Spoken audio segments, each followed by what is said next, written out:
Ìyá ìbẹ́ta apá kẹta. Fún ẹ̀yin tẹ́ ti wo apá kìíní àti apá kejì, ẹ like fídíò yìí kẹ́ lọ sínú comment section kẹ́kọ̀ọ́ ẹni tẹ́ bá nífẹ̀ẹ́ sí jù nínú movie ta ló pa yín lẹ́rìn jù, ṣé Bimpe ni àbí Lateef Adedimeji. Ẹ tún káàbọ̀ sí Sunmi Crown TV.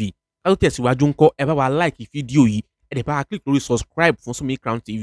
So fún ẹ̀yin tẹ́ ti wo apá kìíní àti apá keje fíìmù yìí, ẹ máa rí i pé bó ṣe release apá kìíní lánàá lọ́n release apá kejì lónìí. Iṣẹ́ takuntakun làwọn Lateef Adedimeji àti Bimpe ṣe torí pé wọ́n lè máa release àwọn fíìmù yìí. So nípasẹ̀ fíìmù Ìyá Ẹ̀ta, ẹ máa rí i pé Bimpe kópa takuntakun nínú fíìmù jẹ́ pé Bimpe fẹ́ ṣe bẹ́ẹ̀ ni pé kí ni ó ń ṣe àwọn kankan tó pé ó fọ́ nínú fíìmù yẹn bí kékeré Bimpe máa sọ pé àwọn ọmọ ìbẹ́ta wọ́n ń jà nínú aláboyún òun o.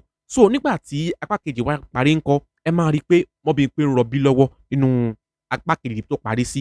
Kí ló wá máa ṣẹlẹ̀ nínú apá kẹta òun láti wàá mọ̀. Àwọn kan wá ń bèrè wípé ṣé true life story Lateef Adedimeji àti Bimpe òun ni wọ́n yà sínú fíìmù yìí ni a máa sọ fún yín lórí TV yìí. So ẹ bá wa click lórí like, ẹ bá wa click lórí subscribe fún Sunmi Crown TV.